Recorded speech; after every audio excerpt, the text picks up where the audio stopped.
Hello, everyone, and welcome back to another episode of AFL Unpopular Opinions. I am your host, Ryan Cook. Joining me this week is Tom Rockliff, Alastair Lynch, and our newest recruit, Jack Lindley. Before we get into the show, though, boys, I think I speak for all of us when I say we extend our deep condolences to the Selwood family this week. I know we're probably not the platform to dive too deep into what happened over the weekend, but this is an unspeakable tragedy across the entire footy community. Very, very sad.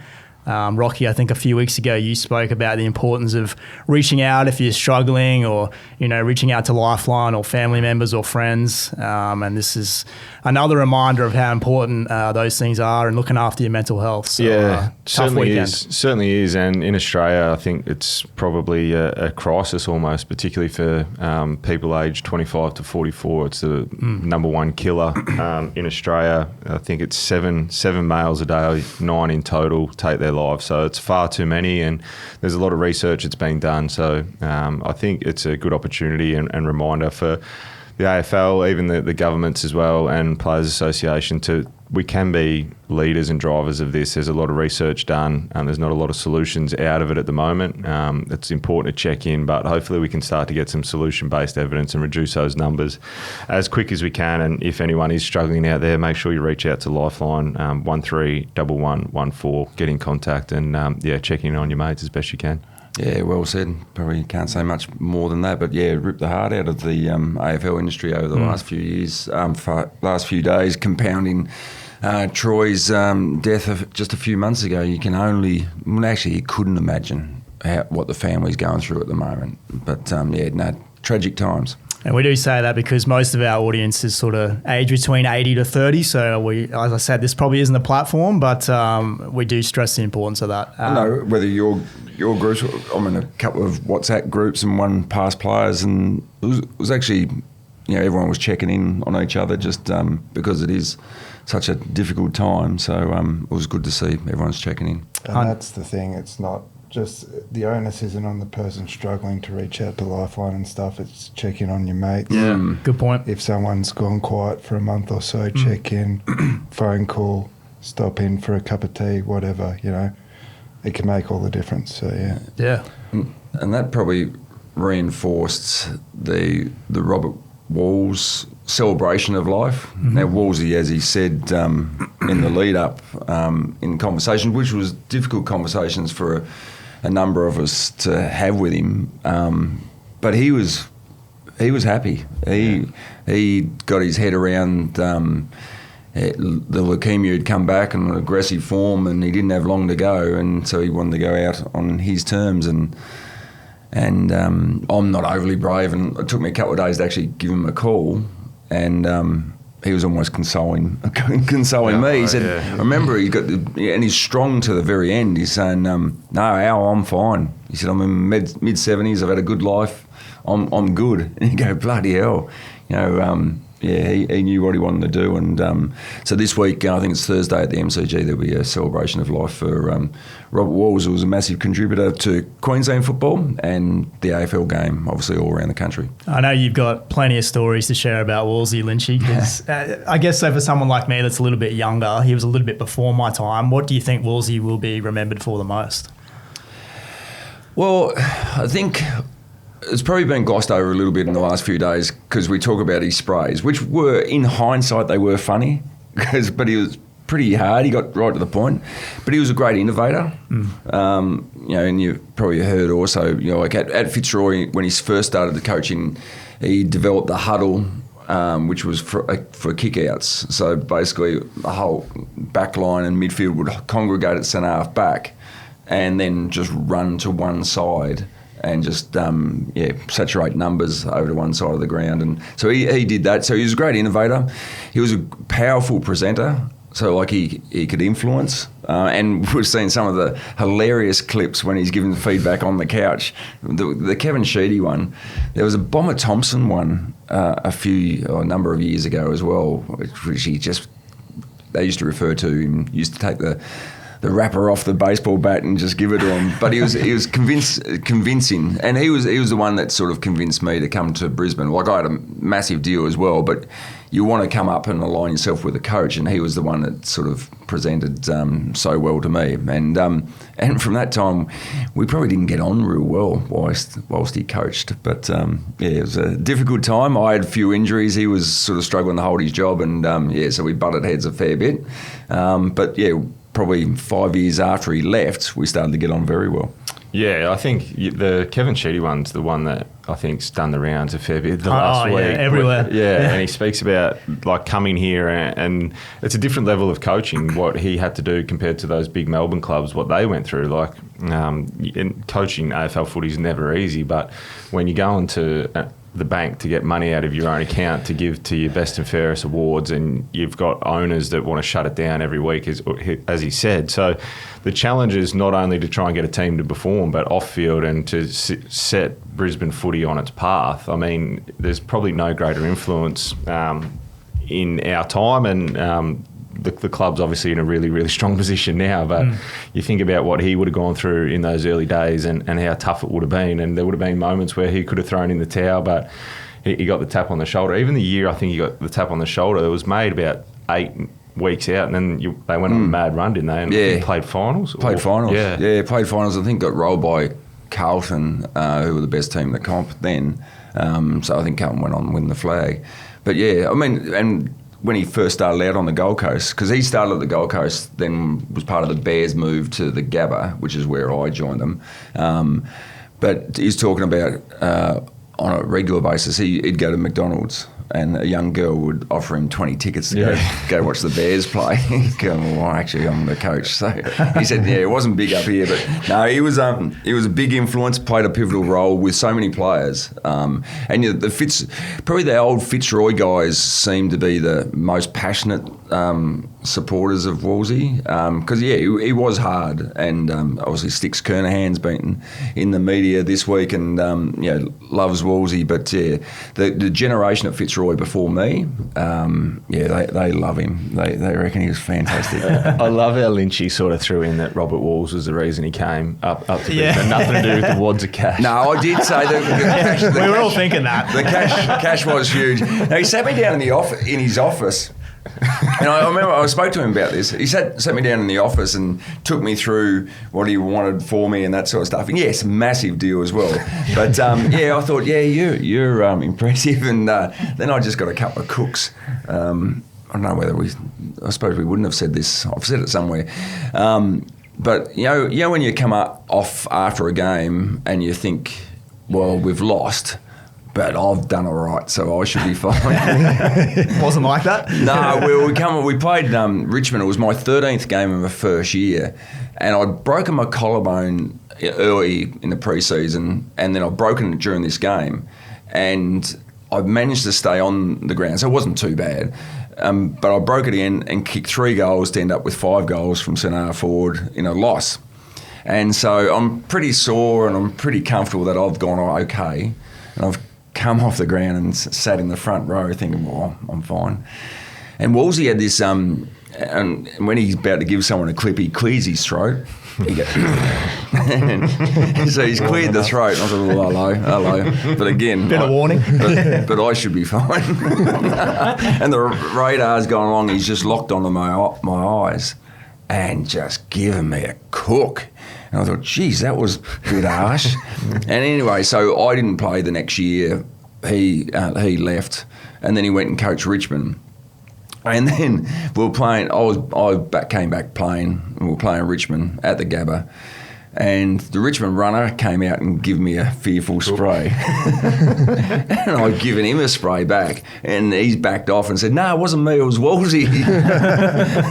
So Wolsey gave me another. The message. He chucked his coach under the bus. But Wolsey gave me another spray. But he was the opposition coach on that occasion. But no, he was a hard man. So he was an old school hard man. There's a few legendary training sessions. Like training was hard. Chuck the ball in the middle and 3 of you go flat out for it, or 2 of you go flat out for it, and just keep going until you drop. Simpler times. Well, there's a famous one about when I think it was at Carlton, they had a bad loss or something. He made them stand there with bricks for an hour or something. Like if you're at home or want to, grab a 1 kilo dumbbell and try and stand there for 1 minute and try and hold your arms up. These blokes were standing there apparently, blokes crying. That's punishing, yeah. Boot camp areas. There was a boxing one as well on the Gold Coast. So someone wasn't fronting up to training on time or something. I'm not sure the background. Anyways, there was a bit of ill discipline. So they've chucked the circle and chucked old mate in and just rotated guys through him. Jeez. And That's brutal until I think someone stopped it. They said, "Nah, it's funny because like Wolsey came and spoke to us a couple of times. We had Vossi Post, who was coached by Justin Lepage as well, and he was pretty firm and you could tell. But even the training methods off that, like Vossi would do that. When I first got recruited, you were in the circle and you had to get out. So you had to wrestle an opponent, you had to win to get out. Like, so it continued on. So the Robert Walls legacy has been handed down to coaches along the path. And I remember, like, if you got to about the third bloke, you were gone. You couldn't get out of that circle because you just cooked. And you've got a fresh bloke coming in every time. And you couldn't allow your teammate to get out either because, like, if you went soft on them, then you get sprayed. I'm assuming you replaced them in the circle. He came and spoke to us as well. So, again, I wasn't seeing eye to eye with him, and he coached Richmond, then had time off in the media, and we won our first flag, so it ended 2001. And I reckon it was a season launch or jumper presentation. And it was in the old social club at the Gabba, which you two blokes are too young to remember. And they got Graham Allen and Lee Matthews invited Wolsey to come and speak to us. And like he's a powerful speaker, like he just holds the room. And he got up in front of all the players and he went through in chronological order the players that he introduced to the club when he was coaching. And he just spoke with pride and passion about these people. And yeah, it was great. It was amazing. And I think from that time on, we started talking and getting on well. And he was great for me. He was a good one just to talk to. And he didn't pull any punches. Like what happens with, I think, with a lot of coaches, they come a bit gentler once they finish coaching. But yeah, no, he'd give you good guidance and great to chat to. There's a lot to remember him by, and at least we have the sprays to go on YouTube and look back on. That's he was a fair footballer too. Yeah. I mean, he's a Hall of Fame footballer. And just an iconic name. Both. Yep.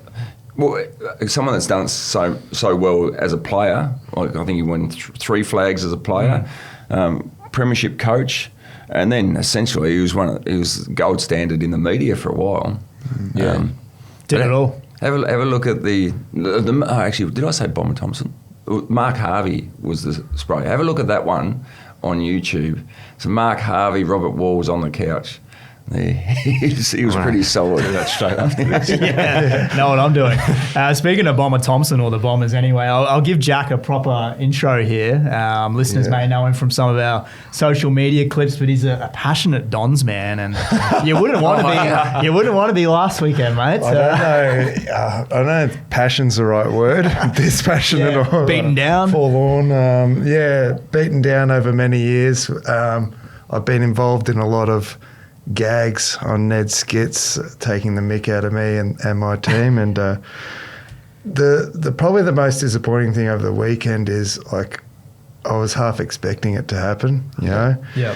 Which just goes to show, like, the lack of hope there at the moment with the Bombers. That game was over in the first 10 minutes, and it's tough to see a way forward. I feel like we're in a perpetual rebuild as for the last almost 20 years now. As old as you are. You get those glimmers of hopes when you're teetering on the edge of the 8, but you just know, like, I prefer that if we don't make the 8 this season, because I just know what's waiting for us. I'm just going to get towed up. Yeah. So, well, you restricted Bailey Dale. Yeah. Well, I didn't make 50. No, that's right. Yeah. That's a win. You're locked down on I think last 5 minutes we went on to thought this might change the game. And we took some momentum into next week, so that's positive. They do have a game up their sleeve, so if they do beat the Gold Coast, they're effectively in the 8, but they haven't really... if we do huge if. They haven't really beaten anyone. I mean, Sydney the week before... That was a bad game. probably lucky to get away with it, Yeah. falling over North by 3 points. So there was probably West Coast by 2. Yeah. Melbourne, who were just going, Port Adelaide, who were It's just been going. coming. The writing's been on the wall. Yeah, really. defensively. Then, like, you look at the games earlier in the year, giving up 160 odd points to the Crows. So Yeah. there's some serious issues there at Essendon, and Yeah. there's no quick fix though. Like, No. there's talk about potentially, do they throw the kitchen sink at a Harley Reid or something like that? I don't think that's going to fix. Like, they've bought in, they've overspent for Mackay We've down done back. that before, making big trades, and I think you've just got to go the slow route, rebuild from the Another bottom 21 up. years, 20. Yeah. You're patient at least. But yeah, it's the hard thing is you're seeing other teams bottom out and come back faster than we've rebuilt. So I think they've got a bit of a war chest to go after someone, Yeah. but it's got to be the right person in the right age demographic. They wouldn't want to lose this week. Who they got this week? The Tigers. yeah. Dream time at the G. I think I'll be Should getting have a few massive text messages from someone if that happened. Former host. Yeah. Who's better positioned in their redevelopment, Essendon or Richmond? Who would you take now for the next 5 years, Richmond or Essendon now? Richmond, I think. Yeah, I think so. I think their talent that they've been able to bring in. Yeah. I think teams have done it wrong. I think West Coast have done it wrong. I think they oversold like Liam Baker and given up pick 3 for guys like that. Yep. I think they've done it wrong, and Richmond have done it right. They've gone, well, we're going to get 6 picks inside 20 or whatever it was last year. We're going to fast track it. We know where we're at. We've got a couple of older guys, but let's bring in some real top end young talent over the next couple of years before Tasmania come in. Mm-hmm. Let's make sure we go after it. And I think Essendon have got some good players. I think Caddy's going to be an absolute superstar, and there's a few guys like that. But Yeah, it's probably not a fair comparison with Richmond because I think they have done it really well with the talent they got in. So, yeah, you're on the way. There is some positive signs. Lynchy says as he's laughing. No, well, as an ex-Bomber supporter myself, I grew up being a Bomber supporter, and I just want to see them go well. Yeah. And I mean, it's good for the comp if they're going well. I think it'll be massive, and I want to see Brad Scott go well with them, and I think he's a good coach, and I think like the sleeping giant of Richmond. A decade ago. If you can get this club up and going, it'll be enormous. It'd be great for Essendon supporters, obviously, but it'd be great for the code, the game. Yeah, and I want to see them get up and Is going. it still like a destination club? If you're a player that's coming to the end of your deal, end of this year. Destination club? Yeah. Not yet, but it should be. But it's still a top 4 Melbourne club. So, like I said, if you're a player looking for a new club, would you consider Essendon over others? I think so. Like, you still get those big games. You still get Anzac Day. Yeah. Do they get? No, they don't get. Well, you it. play about 18 games in Melbourne. Play a lot That of helps, yeah. big club, and the opportunities I'd assume off field would be very good. Like, they do that really well with their coterie groups. Essendon's probably number 1 in the competition, but there's I mean, if you want success, you're probably not going there. But But I think this is where they players almost get clusters to go together. Like if you've got a couple of mates that you've come through under 18s, 3 of yous go, or there'll be agents out there, I'm sure, looking at clusters to go over, and it'd be great. It'd be great to be a part of that club if they get up and going, as per Richmond, and then once they're successful, they'll just do our heads in again, and it'd be good to see them fail. But but no, I think they'll be right. They'll get there. Yeah, you know you're in trouble when other fans just feel sorry for you. Exactly. They don't hate you anymore. It's just like, but there's a few of those clubs like in no man's land almost, aren't there? Like St Kilda's a bit like that. Yeah, I was going to say that's probably the only thing that saved me over the weekend was that at least I don't support the Saints.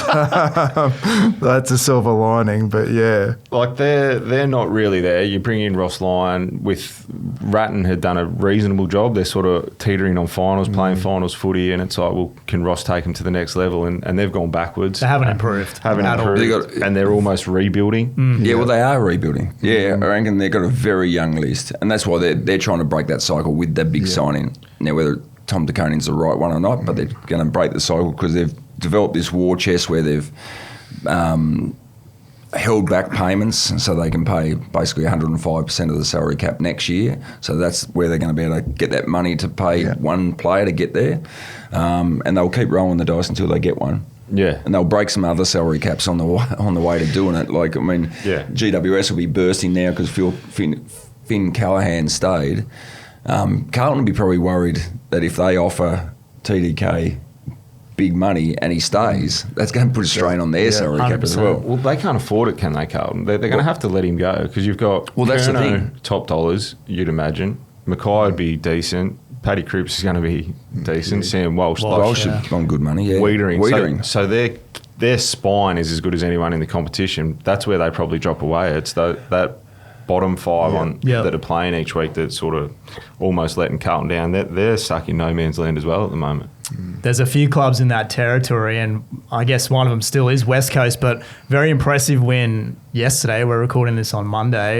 Very high-pressure sort of game from the Eagles, and that's what the fans have been wanting to see for the last 12 months. This is the first time since round 10 last year that both Perth teams have won in the same weekend of footy, so that's a fun little fact. And I thought, obviously, the emotion of the Selwood tragedies really inspired them as well. If you haven't watched Oscar Allen's post-game interview, that was well worth watching.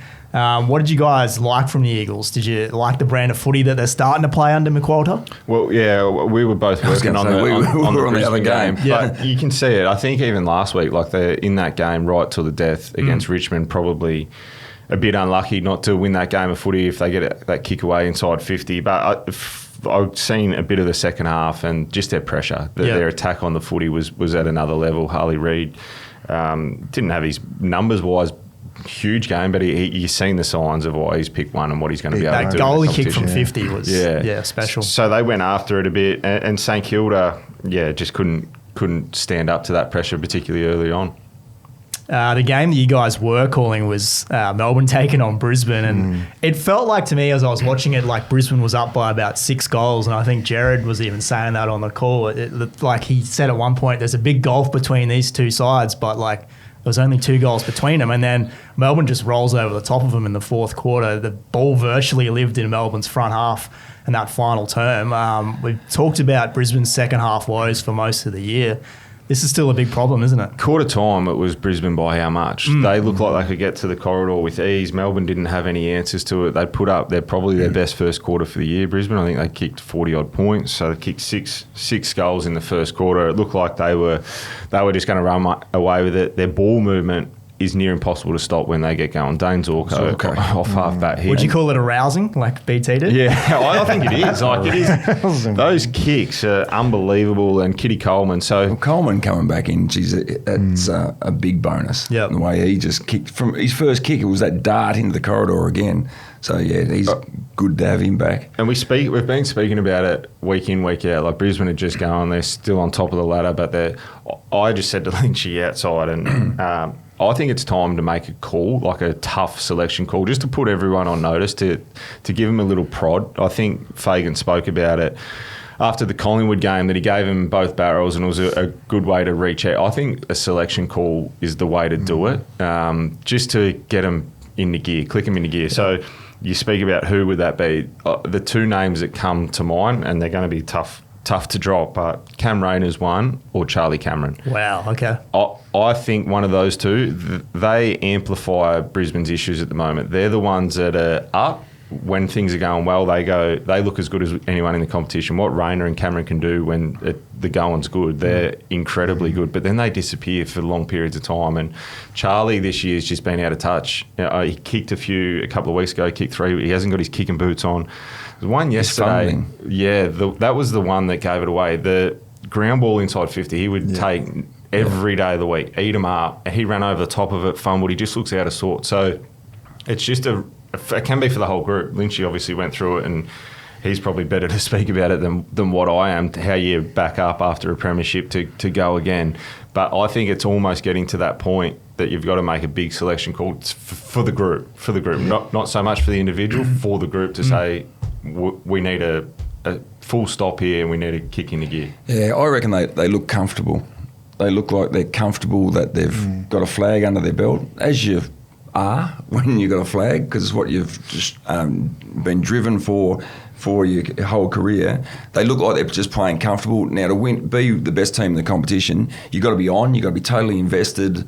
And I think even half-time, I spoke to Chris Fagan, their ability to snap from defence to attack is like that.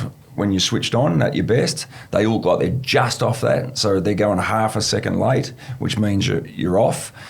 So I reckon they look comfortable.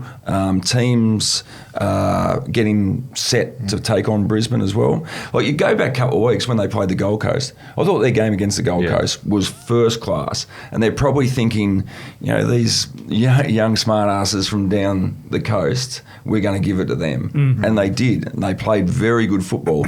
But since then, the last couple of weeks in particular, they've just been off a little bit, and it's not one player, but just everyone is not hasn't got the same reaction time, hasn't got the same investment, and even with, I think, what Melbourne did well. I mean, Melbourne played well. They slaughtered the ball at times and kept Brisbane in it at times, but we spoke about who's the most important player for each club a couple of weeks ago. Harris Andrews, I feel, is the most important player, and we're going to see more of this every week, whereas Jake Melksham goes to him and negates him so he doesn't intercept Mark. The upside was Jake actually kicked goals as well. So we're going to see more and more of that. We can't be as reliant on our best defender in Harris Andrews, because he's going to get that attention. And we saw it, I reckon, across the whole weekend with those key intercept defenders as well. I thought it was a massive role, and we gave him best on ground on Triple M. Melksham, I thought he was outstanding. Yeah. But I've been critical of Simon Goodwin on this and said he's probably under the most pump. He coached as good as anyone yesterday. He came in with a clear game plan. Oliver O'Neill, I think you'd nearly give the points to Oliver, his ability to nullify the contest, and Melksham. So everything they went after yesterday, Melbourne, it felt like they executed really well.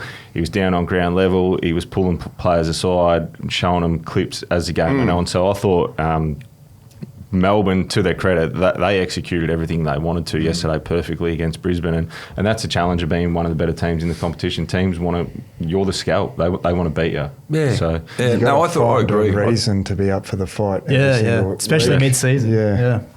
Did you guys ever get in any water bottle fights like Melksham and Harris Andrews did? I've seen that. Harris is probably lucky that it was a water bottle fight, because there's a story that Melksham, if he wasn't playing footy, would be boxing. Golden gloves they reckon he'd be an amateur boxer, if not, on the circuit. So Harris is probably lucky that it was just water. Yeah, probably. But no, he did a good job. But I agree with you with the Oliver one. Yeah, Lockie still had 30 touches, but they weren't a really impactful 30 touches. And it was good to see him lock on. At stoppages, he'd just go straight to him. And they probably went their separate ways once the ball got out in space, but I thought he did a very good job. And how good is Gawn? Oh, yeah, that fourth quarter, immense. Brisbane's just started kicking it down his throat a bit there as well. I don't know if... Which they don't do when they're playing at their best. It's more, Zorko, Coleman into the middle. 45. But, going long, and he just mops it up. Speaking of old teams that I used to play for, we can't skip over Port Adelaide, how bad they were. I mean, it was chaos early in that game. I think 4 hamstrings in the first half, so both teams. Obviously, Dangerfield's a big out for Geelong as well, but... They travel to Freo this week, and then we've spoken about the handover all year. They've got the bye the week after. It feels like they're just sort of plugging along, and they were insipid almost in the second half, weren't they? There's no easy way to say it. They were horrible in the second half. Yeah, they were exceedingly disappointing. But the whole handover thing, it must have been a contractual obligation where they're tied into money, and they didn't just want to rip up a year's contract and pay Kenny out. So that must be part of it. But how much damage you're going to do? When do you just go and shake his hand and say, mate, you've been great for us. Here's your payout. I think it's a win for everyone if they do it. I'm not involved internally or anything like that, but I think it's just a massive win for all parties. Ken, thanks for your service. Here's your full check. Have half the year off, and whatever you end up doing, we know that he still Why wants are you pointing at me? We still wants to go. Why is Ken calling you? But you've got, he obviously still wants to coach, so go have some time away. It gives Kari half a year to implement what he wants to do for the footy club moving forward. I think we can now say that finals are off the table for them, that they're definitely not going to play finals. Got the pen out. Put a line through them, but it gives him half a year to find out a little bit about the players on the list.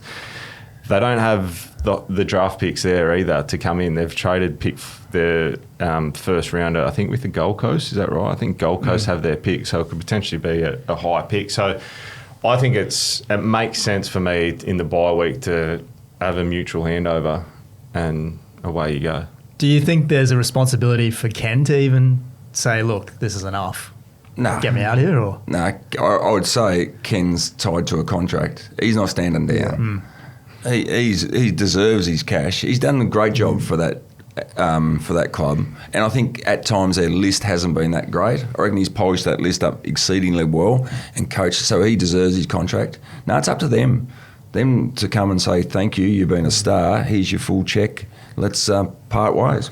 Yeah, so it's probably Koshy, isn't it? Koshy's going to come in and he runs the footy club and go, let's part ways on good terms and away we go. $1.10 favourite for first coach sack, do you reckon, Hinkley?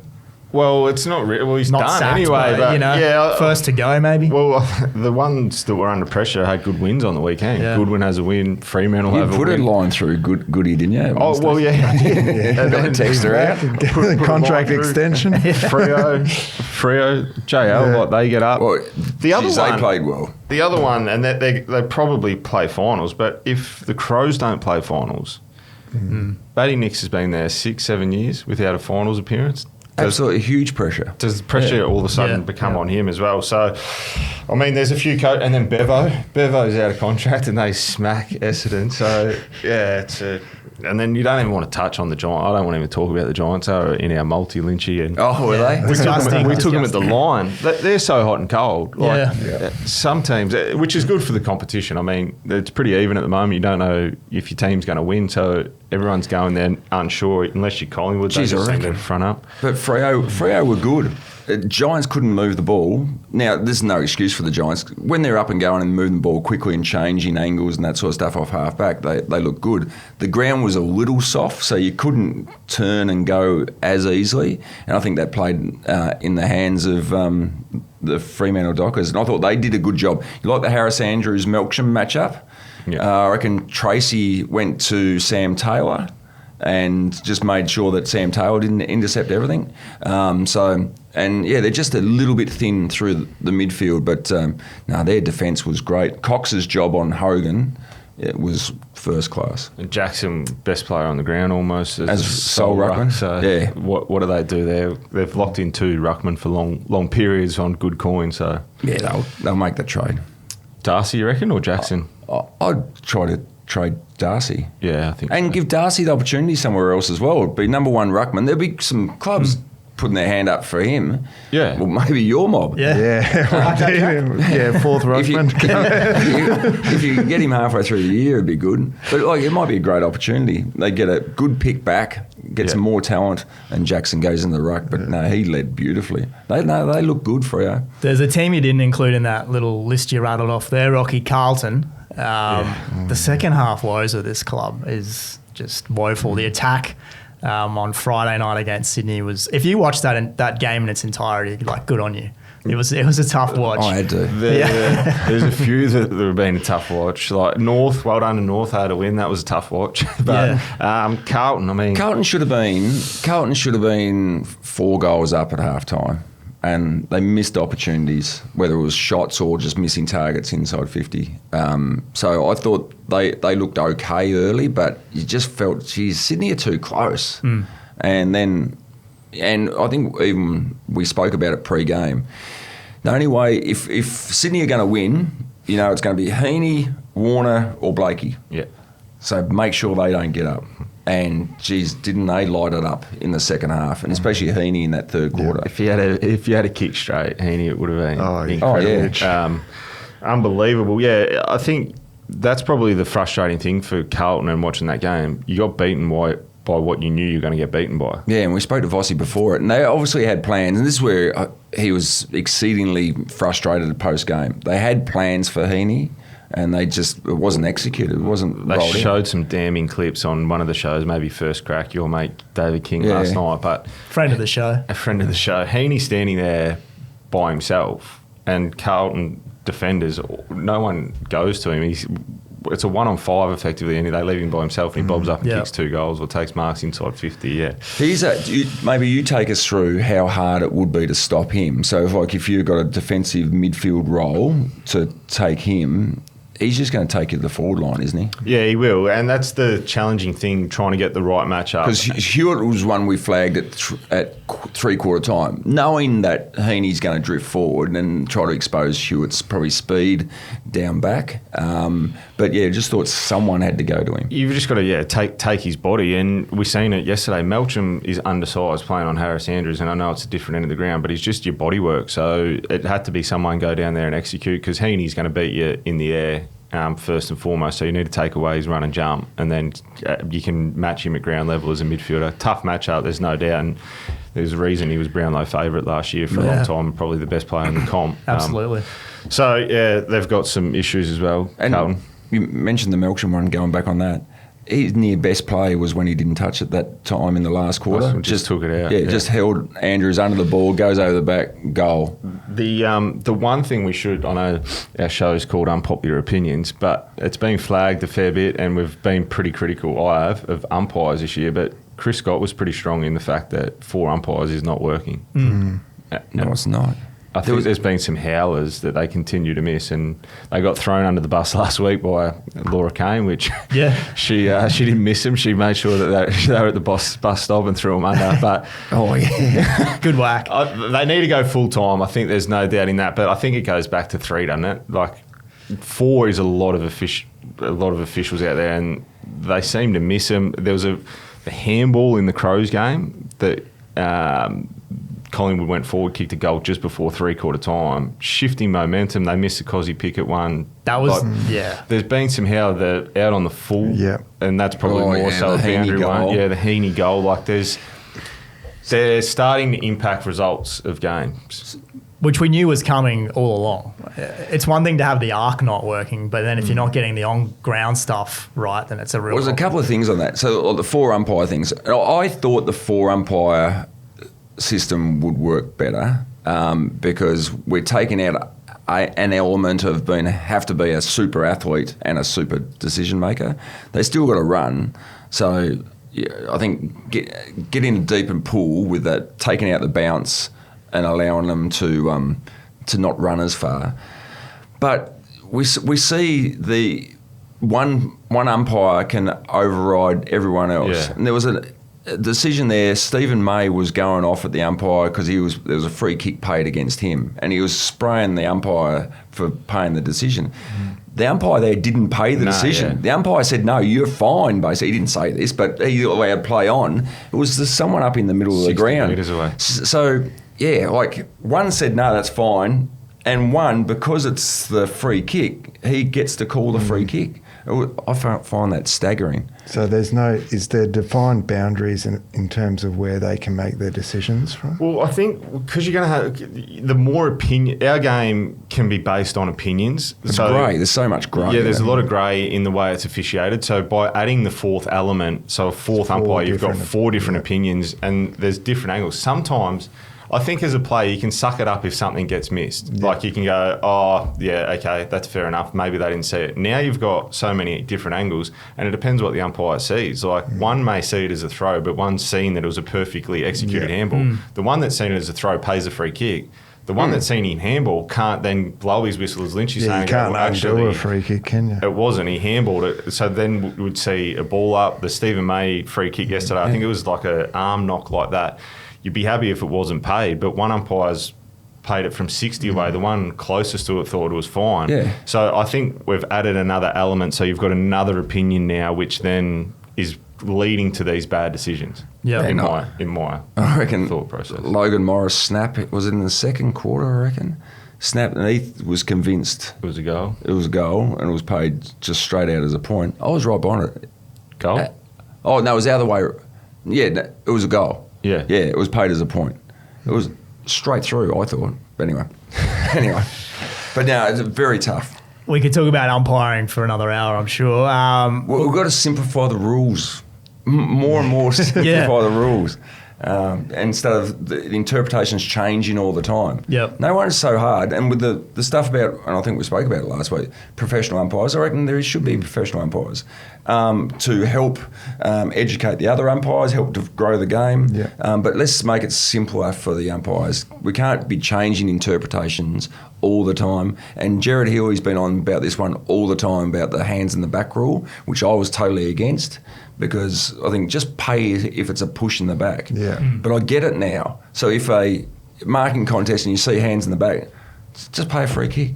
Which Black But and that's white. completely changed a bit as well, hasn't it? I changed it all the time. It used to be if you put your hands, it was, and then it was like you get a soft, you could hold, and now it's just, Well, so they got rid of the hands in the back rule. So like, that was a clear indicator to the umpire. There's a hand on the back in a marking contest. It is a free kick, which I didn't think was right. But it seems like the umpires can't work out what's a push and what's protecting the space. So am I creating the space or am I protecting the space? So it's hard. just and then make it easy for them. issues get amplified for them because you see, I think it was the week before, Brad Scott blew up about the manning of the mark, and then their game against Sydney, there's like 6 50-metre free penalties straight away, and it's like, well, they actually marked it pretty well, but tough game to umpire. I Very think the tough. AFL, I think Laura Kane's got a big job if she survives. I think in the back's probably one of the biggest ones when it comes to opinion too. Yeah. Tom Hawkins would have 100 less career goals if they changed The it. salty Hawthorn supporter about Tom Hawkins. Yeah, that's it. Let's take a quick break, fellas, and we'll come back and chat our top 5 villains. You're listening to AFL Unpopular Opinions. Boys, on the back of Harley Reid and Bailey Smith's antics over the last month or so, I thought it'd be a good opportunity to talk our top 5 villains from all time, basically, not just this season. So hopefully we've all got a list. I'm going to rattle off my top 5 in no particular order. And I think this one will be on most of yours. Barry Hall. Ooh. He wasn't on He mine, wasn't? but yeah, he Okay. definitely is. No. And so why a villain? Just It speaks for itself, just surely. for opposition supporters. Yeah. Right. Yeah. No, he was on my list. Punching in the face. Punching blokes in the head is pretty. That's the criteria. Hayden Ballantyne, probably more of a personal one, but he was such a pest back in the day, and I despised him, to be totally honest, as a Hawthorn supporter.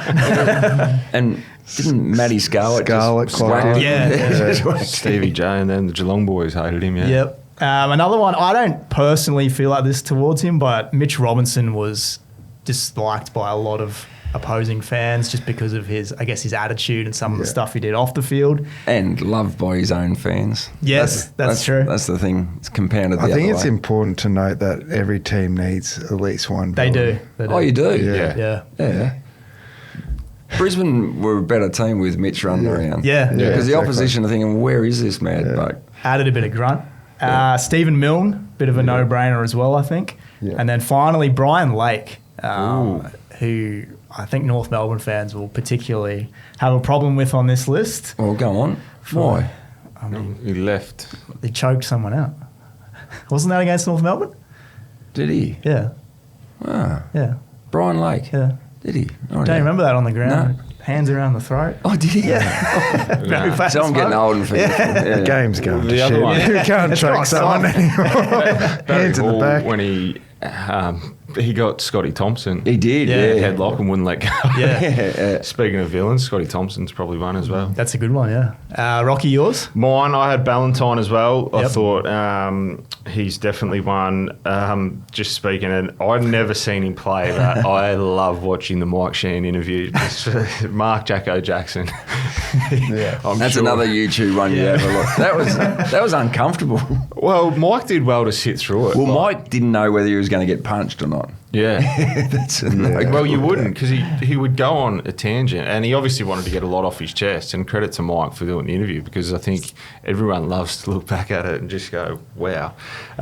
Campbell Brown, I Yeah, thought that's a was good one. one. He's Yeah, on my so list. I think a lot of opposition teams wouldn't have liked Campbell. Obviously, at Hawthorn, he was instigator, Gold Coast, a bit the same. On the books here at Entain Friend too. of the So company. just be careful. Yeah. No, well, I don't want to fight you, Campbell. We can arrange Well, it. obviously, he had a blow up with Stephen May as well. Yeah. Documented.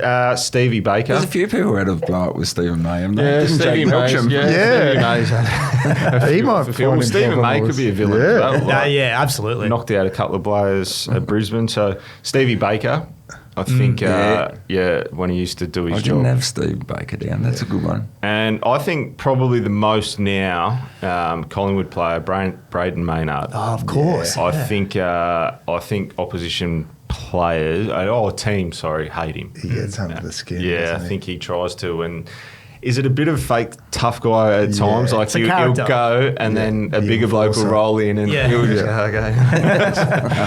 He plays it really well. And It's easy to be a tough guy these days because you Isn't it? know nothing's going to happen, Yeah. really. You can get in the face, you can grab a jersey, and A few that's about jumper it. punches, that's it. Yeah. yeah, I Until think, one day someone's going to whack you. I think the punching sort of dropped off in 2004, didn't it?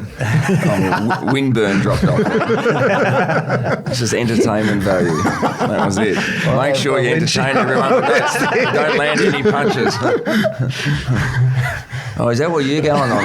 Oh, righty. Yeah. Oh, Okay. stop. Cats out of the bag. Yeah, right. Mine? Yeah, hit us with I reckon a couple. I'm going to go start with Tony Lockett. Yeah, okay. Yeah.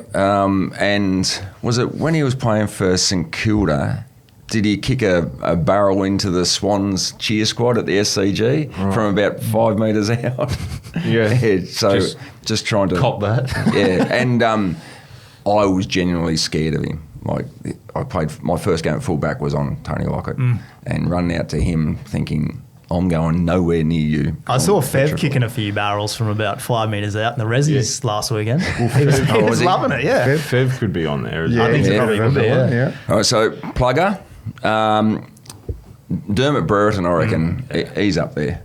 I mean, Dermot Cannon, run through the Essendon huddle. How good's that? And didn't he kiss Billy Duckworth, I think, on the cheek in that same game? Yeah. And, he was like a rock star. And, like, Dermot now, like, working in the media, obviously, for probably the past 30 years, hasn't got a nasty fibre left in his body. All that testosterone's all gone from his playing days and has just flipped around to such a mellow, easygoing fella. I had Mark Jackson. So Mark Jackson, I didn't play against Mark.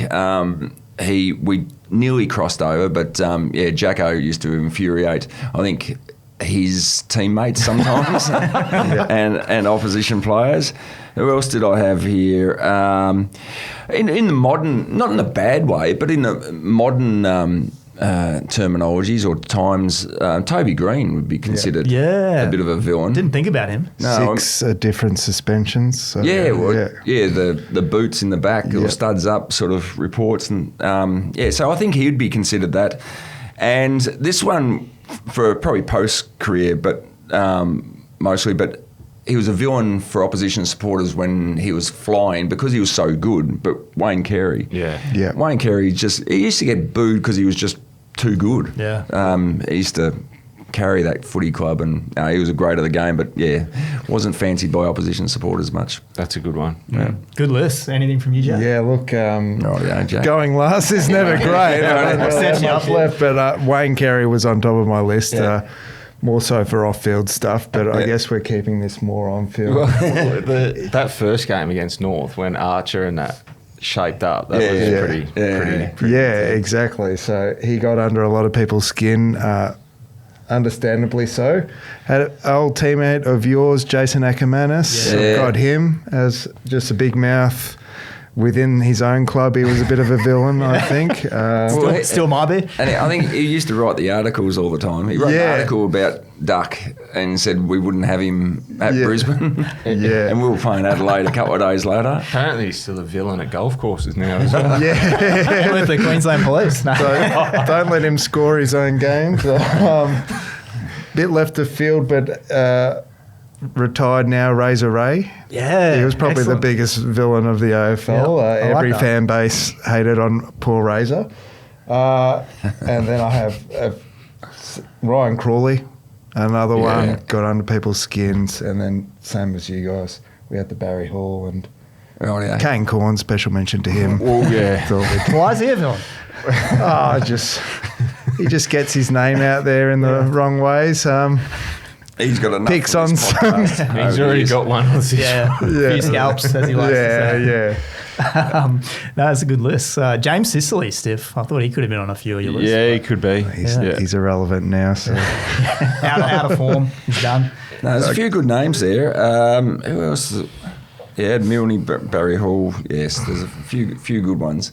Well, I think like there'd be heaps if you went back. Generally, it's going to be a tagger, like a Libba. Libba would have been, particularly for Richmond, what happened with Matty Knights and that. Like, there's be heaps of little ones that would have got booed back in the day. There was one that a player went from being very much beloved to a villain overnight, which was Andrew Gaff. Yes. And he was hated by a lot of people for a long time, booed relentlessly. For a nice guy, so it's a weird one for a villain. Yeah, no, that's a good one as well. I mean, I guess that Bailey Smith's a bit like that as well. He was loved a year ago, and now he's not. Yeah. Another Bailey we do need to talk about is Bailey Dale. Denied his 50th disposal on the weekend against the Bombers.